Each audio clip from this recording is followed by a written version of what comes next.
Hi guys, අපි අද බලමු වොලියුම් ගැප්ස් එහෙම නැත්නම් වොලියුම් ඉම්බැලන්ස් කියන්නේ මොනවද? ඔයාලා ඒවා ට්‍රේඩ් වලට යූස් කරන්නේ කොහොමද කියන එක.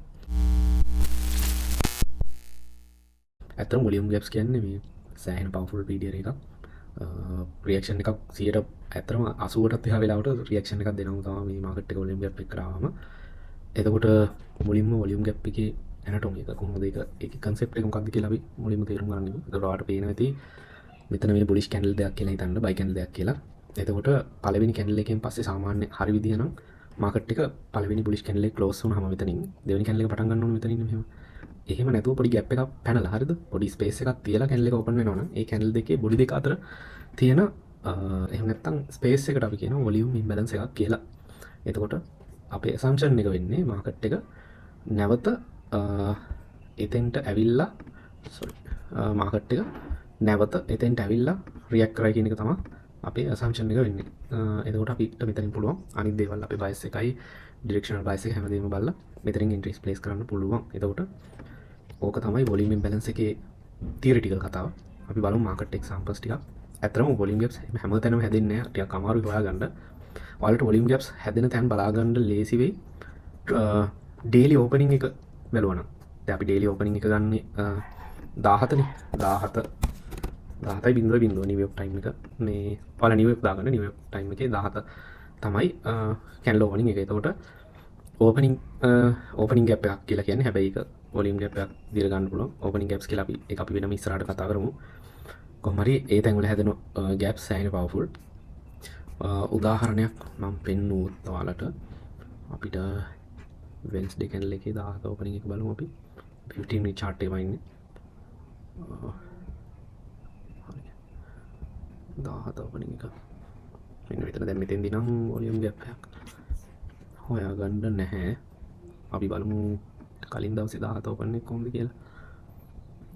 මේකේ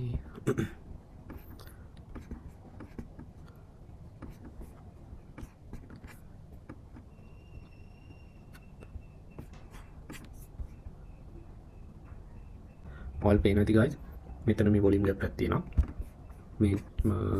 මෙන්න මේ දවසේ ඕපනින් එක දවසේ මේ කැන්ඩල් එක ඕපන් වෙන වෙලාව 17 කැන්ඩල් එකේ ඕපනින් එක ළඟ තියෙනවා වලට පේනවා වොලියුම් ගැප් එකක්. ඒතර මේක ගැප් එක විදිහට ගන්න පුළුවන්. මේකට ප්‍රයිස් එක පස්සේ හරි රියැක්ට් කරනවා. හරිද? මේවා හොඳ PDRS විදිහට ගන්න පුළුවන් අතන. වාගේ අනිත් බයස් එකයි දේවල් එක්ක බ්ලෙන්ඩ් කරලා. දැන් මෙතෙන්ට ඇවිල්ලා නැහැ. හැබැයි ප්‍රයිස් එකේ තැන් වලට රියැක්ට් කරනවා. ඒක ඉන්වර්ස් කරාම ආපහු එතනින් බවුන්ස් වෙන්නත් මේ වෙන අවස්ථාවල තෝරන තරම් තියෙනවා. එතකොට අපි තව එක්සාම්පල්ස් කීපයක් බලුවොත් ඔයාලට වීක්ලි ඕපනින් ගැප් එකක් ගන්න පුළුවන් මේකට. ඒ කියන්නේ සන්ඩේ 17 කැන්ඩල් එක සන්ඩේ 17 ඉන්න බලමු අපිට හොයාගන්න පුළුවන් වේද කියලා.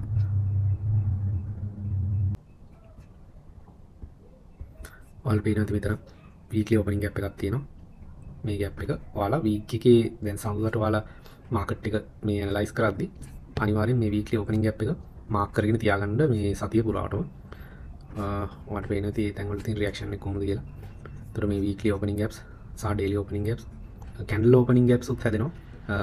ගොඩක්ම පවර්ෆුල්. මම ඔයාලට කියන්නේ යූස් කරනවා නම් ඩේලි ඩේ කැන්ඩල් එකේ ඕපන් එකෙන් හැදෙන වොලියුම් ගැප්ස් හොඳයි. ඊට පස්සේ වීක්ලි ඕපනින් ගැප් එක ඔයාලට යූස් කරන්න පුළුවන්.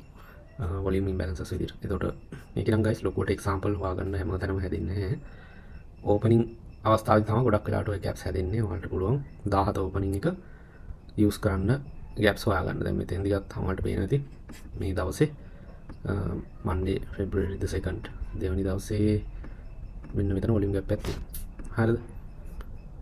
මේ ටික මාක් කරගෙන ඔයාලට ට්‍රේඩ් ෆ්‍රේම් කරන්න ඒ තැන් වලින් බයස් එකත් එක්ක ට්‍රේඩ් එක ෆ්‍රේම් කරන්න යූස් කරන්න පුළුවන්. අපි බලමු අපිට තව සාම්පල් එකක් දෙකක් තියෙයිද කියලා. අතර මම හොයාගන්න එහෙම ලේසි නෑ. හැමතැනම නෑ. හරි මෙතෙන්දී මෙතන ඔයාලට පේනවා ඇති මේකත් වොලියුම් ගැප් එකක්. මෙතනත් තියෙන වොලියුම් ගැප් එකක්. දැන් රියැක්ට් කරලා දිනනකොට පේනවා ඇති. මේ වොලියුම් ගැප් එකක් කියන්නේ ගැප් එකට ආපු ගමන් ට්‍රේඩ් එක ගන්නවා කියන එක නෙමෙයි. මේ වොලියුම් ගැප් යූස් කරනවා කියන වොලියුම් ගැප් නේ ඕනම පීරියඩ් එක.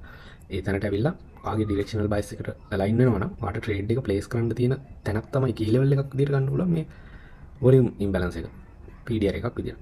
එතකොට මම හිතනවා ඔයාලට අද වීඩියෝ එක තේරෙන්නේ නැති කියලා ප්‍රශ්න මාර්ග තියෙනවා නම් කමෙන්ට් සෙක්ෂන් එකේ දාන්න. ඊළඟ වීඩියෝ එක